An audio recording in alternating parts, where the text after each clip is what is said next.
Welcome back to 101 East. This week we're in Jakarta, Indonesia, as we discuss the nation's military reforms. Now, Connie, in October this year, the military, the TNI, were expected to hand over all their major businesses to the government and to civilian businesses, but they failed to do so. Why?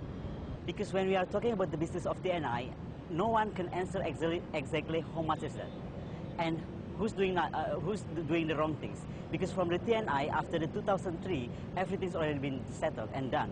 So now the business is not there anymore. But if you are talking about the foundation is still, until 2003, is still working. But again, talking about the business and the foundation of the TNI, we have to just make sure what kind of business and the foundation all about. Because this foundation actually is going to the welfare of the soldiers. We have to understand, but our system of the armed forces is really going with the very, very low budget of defense. So for the basic needs of the military, they need a foundation to help them to buy basic daily needs, like oils, sugars, things like that. So when we are talking about the business TNI, this is really make me upset, in my point of view, because I've been to United States Congress and they've been asking me about this business things, and they cannot even give me the right number. Some people say this, some people say that. That happened in Geneva as well. The point that you cannot get everything, exactly the problem of accountability. That is the issue. You know, if you yourself cannot know what kind of businesses they have, so that means there's a very serious problem about transparency principles and accountability principles. What I meant is, right? actually... And it is a failure. Why it is a failure? The law of TNI reform is 2004, and they're supposed to finalize all the transfer of business, you know, by 2008, 2009 in October. But what happened? It is only the rules or that has been finalized, you know, that still have to be implemented. You have to admit that there is an issue of the illegal businesses that the TNI is involved in. Is there any way that that can be ever cleared up? Again, as I said to you, that in my opinion, all the things after the reformation is already done from the armed forces side. But if you are asking me about how the defense department arrange that kind of thing, is really beside the TNI. The things about why I raised the subject, because the business and the human rights things is really making our armed forces is very bad around the world. They have a bad reputation. It's only if you are talking about the TNI, they just understand two things: the business, the wrongdoing of the business, and the wrongdoing of the human rights. Nothing else. Effendi, the point is here, the government isn't able to fully fund the military, as Connie said.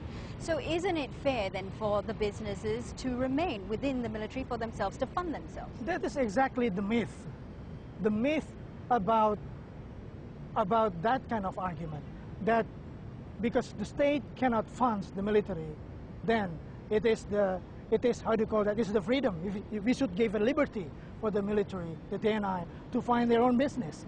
That is a very serious problem. I don't agree with the liberty. I agree with the fact that it is the responsibility of the state that to fund the military. That's agree, because it is also, we created that law that there should not be any resources of incomes from the military as an as a security apparatus, which has to be controlled with the democratic side. But we are talking about a major military here. It's a huge infrastructure. The government will not be able to provide That's why I'm about funding, to bring. I mean, fully fund I'm trying to explain about this myth, right?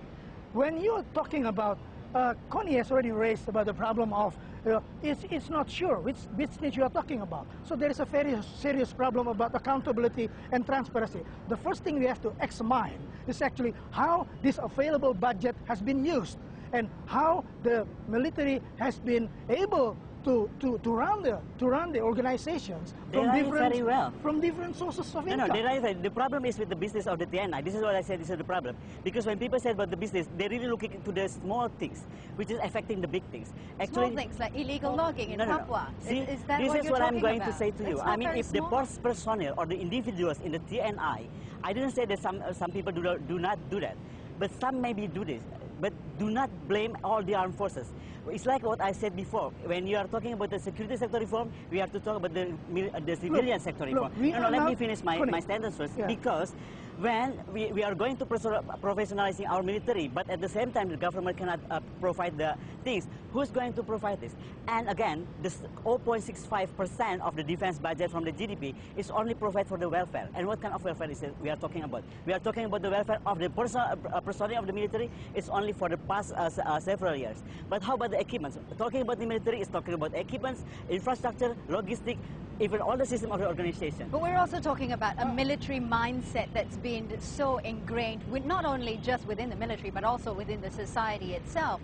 These problems that the military are facing right now, how much is it related to the fact that there are no civilian leadership within the military itself? Do you think there is a need for more technocrats to perhaps to lead the military? It is more in the mindset.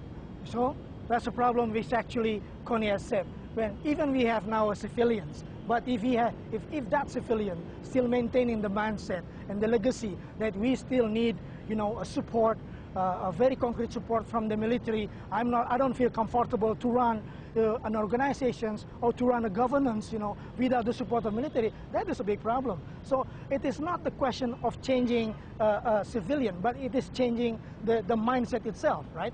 But I would like to go back again with the fact that I agree that we have to build our military. Exactly. To be a military, the real military, you agree with that respect human rights, they don't do business, that's also actually don't do the politics. That we agree on that. Yeah, but who's bringing the people to the politics? Okay, no, we are talking about Let me finish that. Okay. When we agree on that, so I'm not blaming the whole. There is no blaming here. We are talking about institution which has been used as a very effective tool of controlling the power. Yeah? When you are trying to do a transitional process towards the better one, then we are not blaming. We are trying to help. We are trying to build. Not just blaming, but at this stage, though, accountability is also a major issue when it comes to the military. High-ranking officials have not been held accountable for human rights abuse. I mean, how do you then reform this huge military if high-ranking officials continue to get away with crimes that they allegedly committed in East Timor, in Aceh? That sentence legitimately allow the high-rank military to do the human rights things, I'm not agree.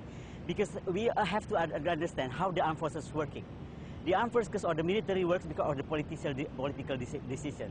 If this is only for military, why it's very hard for us to find the killer of the Trisakti or Semanggi or whatever it is, like Papua or even Timor. The problem is the political things involved in that problem. I've been to the Commission 1 of the DPR and I know how's the process going, about the ballots and everything. And why it stopped there? What about the military? Why doesn't the military then hold these high-ranking officials accountable for what they did in East Timor, in very Aceh? clear. There is no deterrent effect as what has been raised in the question. There is no deterrent effect. Deterrent effects for all perpetrators of human rights. We have all human rights courts in Indonesia, you name it. Not all countries in the world have human rights courts. We have human rights courts. But what happened, none of the perpetrators, especially the high-ranking officials, has been punished. That is already denial of the rights of the victims. When there is no deterrent, there is no deterrent, and then there is always an opportunity to revive again, to repeat again. That is the serious problem of this society. Then it becomes a process of transition which takes a long time, sacrificing and denying the rights of the victims. That's exactly the problem. Just finally, if the reforms do not continue, what do you think will be the impact on Indonesia's democracy as it progresses? If the reform has to be done, okay, that's we have to agree. But again, the problem is not on the armed forces or the security actors factors, despite the police that Pak Rafandi mentioned before. Why? Because when we are talking about the formation of the TNI, it means the civilian want to make the military professional, okay? Yeah. And this is bringing the military, by the law, is going to be built as the outward-looking military. What does it mean? It means that you have to build your navy, very strong navy forces. You have to bring the air force forces, and they're talking about money. How come this one thing you said about building the outward-looking military, but at the same time you don't give money of it? It's all 0.65. We're not going to be a normal country anymore. Most of our regions, they are talking about 3 or 5% from the GDP, and we are jumping to not even 1% of the GDP. And so we are talking about building the outward-looking military. That's why, in my opinion, I don't agree if the TNI is going to be built as the outward-looking military. Why? Because we have to be realistic. If the government doesn't have money for it, then building as the inward-looking military. They have to work together with the police for the transnational security threat. Because now, what we are facing, That's very interesting to say I'm that. just going to have to move this on, and Yes. I'm going to have to give Rafendi the last say here. Okay. Rafendi, what do you think this means for Indonesia's democracy as it goes forward if the reforms are stalled? Yeah, for the future of Indonesia, the reforms of the military, we want to have a military that's already said in the law that we have. No business, no politics, respect human rights. When this agenda is already accomplished, that is a very good foundation for the future of Indonesia, because then you can build the so-called demilitarizations in the mindset, even among our society. In our society, they're so militaristic, People were very easily organized by different kind of task force and forces this and forces that on the political arena, for example. You see, so what I said, the future lies in our hands. If you're not doing anything, the agenda that you have been set already in the reforms agenda, which is already translated in the law, which has to be implemented. There are 6 or 7 implementing regulation is not yet done until now. We're just running out of time right now. Thank you very much for this very vigorous discussion. That's all the time we have from the 101 East team here in Jakarta, Indonesia. Thanks for watching.